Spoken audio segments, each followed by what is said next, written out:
हाँ जी बच्चों, buyback of shares में स्टडी मटेरियल निकाल लीजिएगा और उसका इलस्ट्रेशन नंबर 5 मैं सॉल्व करवा रहा हूँ। कल जो मैंने एक पंगेबाजी की बात की थी वो इस क्वेश्चन में नज़र आएगी, इसलिए मैंने ये क्वेश्चन चूज़ किया है करवाने के लिए। कहता है Parrot Limited, a non listed company, has the following capital structure as on 31 March 2001। आपको इक्विटी शेयर कैपिटल दिया गया, ये मेरे स्टडी में भी है, खाली डेट बदली हुई होगी। और जो मेरी बुक है इसमें क्वेश्चन नंबर 9 है, तो question number 9 in my book and 5 in your study material. Equity share capital दी गई है 330 करोड़ की, जिसमें 10 रुपये का एक है, तो 33 करोड़ हो गए। रिजर्व्स एंड सरप्लस है, general reserve 240, securities premium account 90, profit and loss account 90 and infrastructure development reserve 180, जो कि फ्री नहीं होता। लोन फंड है 1800 करोड़ का। कहता है the share holders of parrot limited on the recommendation of their board of directors have approved on 12 September 2001 A proposal two by back the maximum permissible number of equity share considering the large surplus funds available at the disposal of the company. Company के पास अच्छा खासा fund है, यानी उसे investment बेचने की ज़रूरत नहीं है, वो आसानी के साथ अपने इन शेयर्स को परचेज़ करना चाहती है और वो चाहती है कि जो लार्ज सरप्लस फंड है उसका वो मार्केट में कम हो जाए। The prevailing market value of the company share is ₹25 पर शेयर। अगर बाईबैक प्राइस ना मिला तो यही 25 रुपये पर शेयर ही बाईबैक प्राइस होगा। And in order to induce the existing shareholders to offer their shares for buyback, it was decided to offer a price of 20% over market। यानी buyback price हो गया, buyback price 25 plus 20% of 25, यानी 30 rupees हो गया। ठीक है, अब आपसे कहता है you are also informed that the infrastructure development reserve is credited to satisfy income tax act requirement। आपसे कहा गया है कि जो इंफ्रास्ट्रक्चर डेवलपमेंट रिजर्व है ये इनकम टैक्स एक्ट की रिक्वायरमेंट के मुताबिक क्रेडिट किया गया है। You are required to compute the maximum number of shares that can be bought back in the light of the above information and also under a situation where the loan funds of the company were either 1200 crore और 1500 करोड़। यानी 1800 करोड़ तो question में आपको पहले से ही दिए गए थे, अब 1200 और 1500 यानी 3 बार इस क्वेश्चन को सॉल्व करना है आपको। चलिए ठीक है, इसके बाद आपसे कहा गया assuming that the entire buy back is completed by 9/12/2001 show the accounting entries in the company's books in each situation. 3 situation में आपको करना है। तो सबसे पहले हेडिंग डालिए statement showing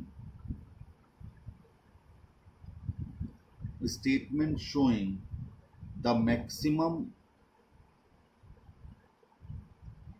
number of shares to be bought back. Maximum number of shares to be bought back. आपको ये पूरी टेबल नंबर ऑफ शेयर्स में बनानी है, कहीं रुपीस नहीं आते इसमें। सबसे पहले ऊपर लिख दीजिए when loan fund is 1800 crore, ये हमारी पहली सिचुएशन हो गई, 1200 करोड़ ये दूसरी सिचुएशन हो गई, और 1500 करोड़। अब इसके आगे रुपीस का साइन बना लीजिए क्योंकि ऊपर आपने टेबल में लिख दिया था नंबर ऑफ शेयर्स। अब देखिए पहला टेस्ट क्या है, पहला टेस्ट है आउटस्टैंडिंग शेयर टेस्ट।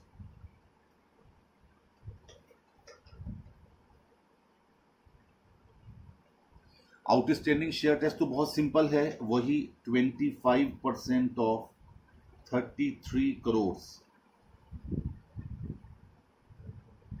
8.25 आप तीनों कंडीशंस में लिख दीजिए। और ये किस में लिख रहे हैं, number of shares in crores लिख रहे हैं, तो ये करोड़ ऊपर आपने डाल दिया 8.25। इसके बाद दूसरा टेस्ट था रिसोर्सेज टेस्ट। ये लीजिए, रिसोर्सेज टेस्ट। रिसोर्सेज टेस्ट में क्या था, 25% ऑफ, ये लिख दिया करो जिससे याद भी बना रहता है, paid up capital plus free reserves divided buy back price पर शेयर। अब ये निकाला आपने 25% ऑफ, पेड अप कैपिटल थी हमारी 330 करोड़ और रिजर्व्स थे 240 और 180, 420 करोड़। टोटल 750 करोड़ का 25% divided by 30 rupees per share, 6.25। ये भी तीनों कंडीशंस में आ गया। अब इसके बाद हम तीसरी कंडीशन में चलेंगे जिसके लिए ये सारा क्वेश्चन करवाया जा रहा है, डेट इक्विटी रेशियो टेस्ट। ये डेट इक्विटी रेशियो टेस्ट है जिसमें आपको ये करना है कि आज की डेट में जो हमारी पेड अप कैपिटल और फ्री रिजर्व्स है यानी 750 करोड़, ये लोन फंड के आधे के बराबर रह जानी चाहिए। जरा गौर कीजिए, पहले वाले केस में 1800 करोड़ है तो स्वाभाविक सी बात है कि 1800 करोड़ का आधा हो गया 900 करोड़, जबकि ऑलरेडी हमारी कैपिटल है 750 करोड़, यानी आज की डेट में हमारी कैपिटल ऑलरेडी कम है, ऑलरेडी लेस है, ऑलरेडी कम है। तो क्या आप और शेयर परचेज कर सकते हो? नहीं कर सकते, यानी पहली कंडीशन में ये नील आ गया। अब नीचे एक छोटा सा नोट लिख दीजिए, as the present equity is less than required, जितना जरूरत है उससे कम है, तो इसीलिए हमारा इस कंडीशन में अमाउंट आ गया, नंबर ऑफ शेयर्स आ गए नील। अब आइए तीसरा कंडीशन 1500 करोड़ पर, मैं अभी दूसरी बीच में छोड़ चुका। 1500 करोड़ का आधा होता है 750 करोड़ और वही है हमारे पास आज की डेट में। अगर हमने और परचेज कर ली तो ये तो और कम हो जाएगी, तो तीसरी कंडीशन में भी आपका आंसर आ गया nil. As the present equity is not more than half of loan. कोई भी वर्ड लिखी जिससे एग्जामिनर को पता चल जाए कि आपने यहां नील क्यों लिखा। अब आइए तीसरी कंडीशन। तीसरी कंडीशन में 1200 करोड़ के हमारे लोन फंड थे और 600 होना चाहिए, 600 होना चाहिए। तो ऐसी कंडीशन में आज की डेट में है 750, 750 माइनस 600 डिवाइडेड बाई 30, तो ये आ गया 5 करोड़, जो इन तीनों में से कम है। एग्जाम में आप टेबल को काटोगे नहीं कि ये तो गड़बड़ हो गई। मैंने आपको बताया था कि 5 करोड़ जब निकलेगा तो ऐसी कंडीशन में अगर वो तीनों कंडीशन में सबसे कम आया है तो आपको वो पंगेबाजी करनी पड़ेगी। कल के लेक्चर का आखिरी पॉइंट देखिए, आखिरी 2 4 5 लाइनें सुन लीजिए। तो ऐसी कंडीशन में आपको ये टेबल काटनी नहीं है, ये टेबल भी छोड़ के आनी है और बाकायदा लिखना है कि यहां पर ऐसा क्यों कर रहे हैं हम। तो इन दिस पर्टिकुलर लाइट आपको अब यहां पर अपनी एक नई कहानी समझानी पड़ेगी। क्या कहानी समझानी पड़ेगी, जरा गौर से सुन लीजिए। आपके पास 750 की प्रेजेंट इक्विटी है और 600 करोड़ की आपके पास इक्विटी बचनी चाहिए बाईबैक के बाद। आपने 150 करोड़ में 30 को डिवाइड करके 5 करोड़ अपने नंबर ऑफ शेयर्स निकाल लिए। 5 करोड़ इंटू 10 रुपए इन शेयर्स की फेस वैल्यू है, यानी 50 करोड़ रुपए आपको अपने फ्री रिजर्व्स में से निकाल करके सीआरआर में ट्रांसफर करने होंगे, क्योंकि आपने नए शेयर इशू नहीं किए हैं। इससे क्या होगा कि जो 600 करोड़ की आप इक्विटी छोड़ के आए हो, उसमें से 50 करोड़ ऑलरेडी कम हो जाएंगे। जब कम हो जाएंगे तो वो हमारे लोन से आधे से कम रह जाएगी। अभी तक तो हम खुश हो रहे हैं कि हमने आधी छोड़ दी, लेकिन जब इस 600 करोड़ में से हम 50 करोड़ सीआरआर में ट्रांसफर कर देंगे, और बेटे सीआरआर फ्री रिजर्व नहीं होता, तो ये 550 करोड़ रह जाएगी, जो कि लोन के आधे से कम है। तो उससे हमारी कंडीशन फुलफिल नहीं होगी। तो आपको क्या करना है, यहां पर देखिए, जरा अपनी स्टडी में आ जाइए। इन्होंने क्या लिखा है जरा ध्यान से देखिए। क्वेश्चन ये इसमें 2 नंबर पर नोट में लिखा है, जरा ध्यान से पढ़िएगा, मैं पढ़ रहा हूं। एज पर section 68 of the companies act 2013, the ratio of debt owed by the company should not be more than twice the capital। जितना लोन कंपनी द्वारा लिया गया है वो उसकी capital and free reserves after such buyback के बाद वो उनकी कैपिटल और फ्री रिजर्व्स के डबल से ज्यादा नहीं होना चाहिए। नॉट मोर देन, साफ लिखा है, should not be more than. ठीक है, कहता है in the question it is stated that the company has surplus funds to dispose of, therefore it is presumed that buyback is out of free reserves or securities premium, and hence a sum equal to the nominal value of the share bought back shall be transferred to CRR। जैसा कि मैंने आपको बताया कि CRR में आपको 50 करोड़ रुपए transfer करने पड़ेंगे। उन्होंने साथ में एक्सप्लेनेशन भी दी, क्योंकि कंपनी में क्वेश्चन में कहा गया कि सफिशिएंट फंड है, नए शेयर इशू करने की जरूरत नहीं पड़ रही है, तो इसीलिए सीआरआर में हमें ये अमाउंट ट्रांसफर करनी होगी। आगे कहता है utilisation of CRR is restricted to issuance of fully paid up bonus shares only, क्योंकि सीआरआर का जो यूटिलाइजेशन है वो खाली bonus shares fully paid issue करने तक सीमित है। It means CRR is not available for distribution as dividend। इसका मतलब CRR डिविडेंड को डिस्ट्रीब्यूट करने के लिए उपलब्ध नहीं है। Hence CRR is not a free reserve। जो बातें मैं जबानी तौर पर आपको बता रहा था वो यहां लिखी हुई हैं। Therefore, for calculation of future equity, that is share capital and free reserves, amount transferred to CRR on buyback has to be excluded from present equity। यानी प्रेजेंट इक्विटी में से सीआरआर में ट्रांसफर की जाने वाली रकम आपको एक्सक्लूड करनी पड़ेगी, घटानी पड़ेगी। Amount transfer to CRR and maximum equity to be bought back will be calculated by simultaneous equation method. आपको इसे साइमल्टेनियस इक्वेशन मेथड से सॉल्व करना होगा। अब वो साइमल्टेनियस इक्वेशन मेथड क्या है, जरा सुन लीजिए ध्यान से। आपने यहां सपोज किया, ये बात जो यहां लिखी है ना, एग्जाम में भी आपको लिखनी पड़ेगी इस टेबल को बनाने के बाद। ठीक, अब लिखिए यहां पर suppose amount equivalent to nominal value of bought back share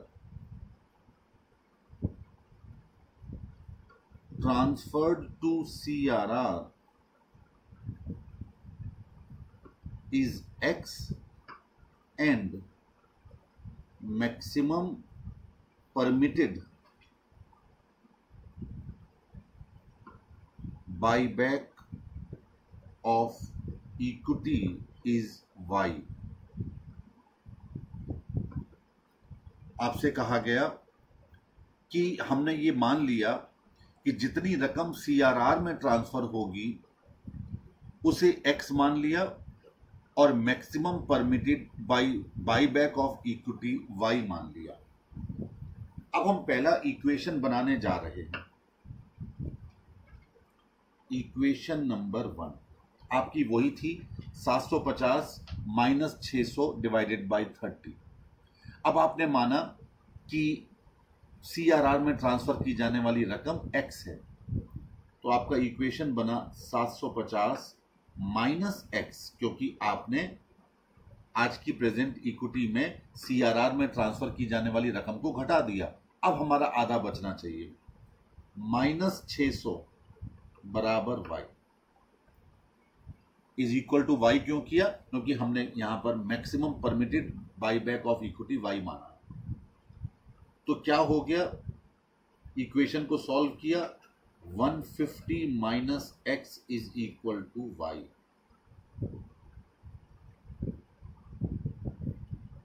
ये पहला इक्वेशन बनकर तैयार। दूसरा इक्वेशन क्या है कि जितनी हमारी रकम जाती है वो क्या होती है, वो जो आपने परमिटेड अमाउंट आई है मैक्सिमम, उसमें बाईबैक प्राइस को डिवाइड करके मल्टीप्लाई बाय 10, यानी फेस वैल्यू के बराबर की रकम हम CRR में ट्रांसफर करते हैं। तो Y divided by 30 into 10 is equal to X।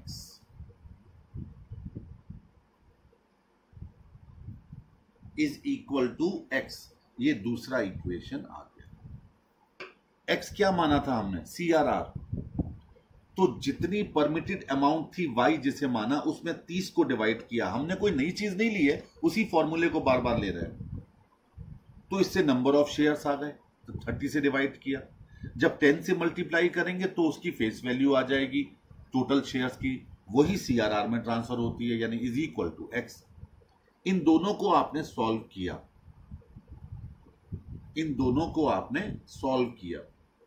ये Y by 3 is equal to X था, तो X की जगह हमने Y को पुट कर दिया, तो कितना आ गया? X बराबर आ गया 37.5 करोड़ और Y बराबर आ गया 112.5 करोड़। 112.5 करोड़। आपके पास आपकी स्टडी भी है, वहां पर भी ये इक्वेशन सॉल्व करके दिखाया गया है। यानी X CRR में ट्रांसफर की जाने वाली रकम आ गई 37.5 और जो परमिटेड है वो आ गया 112.5। तो यहां पर जो आपका 5 करोड़ आया था, अब इसी के नीचे आपने लिखा 112.5 डिवाइडेड बाय 30, यानी 3.75 करोड़। यानी 5 करोड़ नहीं बल्कि आ गया 3.75 करोड़।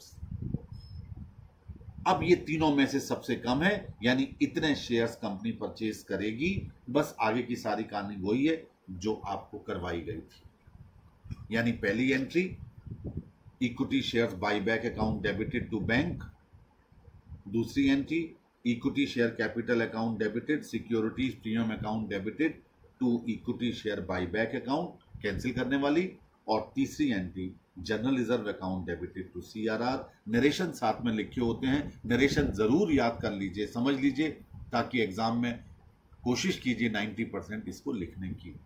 ये था वो पंगेबाजी जो कि मैंने कहा था कि ये करनी पड़ेगी। अब मैं एक बात आपसे फिर रिक्वेस्ट कर रहा हूं, थोड़ा सा ग्रुप 2 के दोनों सब्जेक्ट्स में थोड़ी तेजी दिखाइएगा, क्योंकि अगर आप तेजी नहीं दिखाएंगे तो सिलेबस खत्म होने में बहुत परेशानी होगी। मेरा टारगेट था 30 सितंबर तक मैं आपके दोनों सब्जेक्ट के, दोनों FM के और एडवांस अकाउंट के मैक्सिमम पार्ट, यानी मोर देन 80% सिलेबस को पूरा कर लूं और अक्टूबर के फर्स्ट वीक में मैं 100% कर दूं। इसलिए आपको मेरा साथ देना पड़ेगा। ये छोटे छोटे चैप्टर्स हैं, इनमें बहुत तेज चलिए ताकि जल्दी जल्दी आपकी क्वेश्चंस कंप्लीट होंगे मैं उतना ही जल्दी आगे बढ़ पाऊंगा। आपकी पार्टनरशिप में जो प्रॉब्लम्स रह गई हैं प्लीज़ मुझे इन्फॉर्म कर दीजिए मेरे पर्सनल व्हाट्सएप नंबर पर। आपकी बाईबैक में जो प्रॉब्लम है वो मुझे कीजिए, मैं जल्दी से ही लेक्चर रिकॉर्ड करके उनका सॉल्यूशन करवा करके, अगर मुझे लगेगा उसमें कुछ डिस्कस करने का है तो मैं रिकॉर्ड करूंगा, नहीं होगा तो मैं सॉल्व करके उसका फ़ोटो खींच कर आपको सेंड कर दूंगा। तो प्लीज़ थोड़ा तेज चलिए। ग्रुप 1 लगभग ख़त्म हो चुका है, आखिरी एएस चल रहा है, उसमें कुछ विशेष है नहीं, वो थ्योरी ज़्यादा है। तो इसलिए वो टाइम जो आप ग्रुप 1 के अकाउंट्स में दे रहे थे वो वापस ग्रुप 2 में दे दीजिएगा, जिससे कि कंप्लीट हो जाए ये जल्दी सिलेबस। इसमें शेयर्स विद डिफरेंशियल राइट का और पॉइंट है, टोटल थ्योरी है वो, उसे जब कभी समय मिले आप पढ़ लीजिए, लेकिन मुझे जब प्रैक्टिकल ख़त्म हो जाएंगे, जब मुझे समय मिलेगा तो मैं उसे ज़रूर डिस्कस कर दूंगा। टोटल थ्योरेटिकल है और लॉ में ऑलरेडी आपका हो चुका है, इसलिए उस पर मुझे ज़्यादा टेंशन नहीं है। अगर ना हुआ होता तो मैं एक बार थोड़ा सा ये सोचता कि बाई चांस एग्जाम में 2, 3, 4 नंबर, जी मैंने सही कहा, अगर आया भी सही डिफरेंशियल राइट तो 2, 3, 4 नंबर से ऊपर नहीं आएगा, मेरा दावा है। वैसे तो आएगा ही नहीं, इस बात की भी पूरी संभावना है। तो इसलिए प्लीज़ जल्दी क्वेश्चन कीजिए। आपकी स्टडी की और मेरी बुक में काफ़ी क्वेश्चन मैच भी करते हैं, तो ये नहीं कि आपको सारे करने पड़ेंगे, बल्कि आप एटलीस्ट कम से कम इन क्वेश्चन को जल्दी कर लेंगे तो मैं नया चैप्टर शुरू करूंगा। वैसे मेरा प्लानिंग है, मैं कल ईसॉप नाम का chapter, employees stock option plan, ये कल स्टार्ट कर दूंगा, यानी नेक्स्ट लेक्चर में आपको वो वही मिलने वाला है, क्योंकि वो भी बहुत छोटा है, एक ही लेक्चर में लगभग कंप्लीट हो जाएगा। और उसके बाद फिर मैं एक बड़ा चैप्टर स्टार्ट करूंगा, इंटरनल रिकंस्ट्रक्शन। That's all.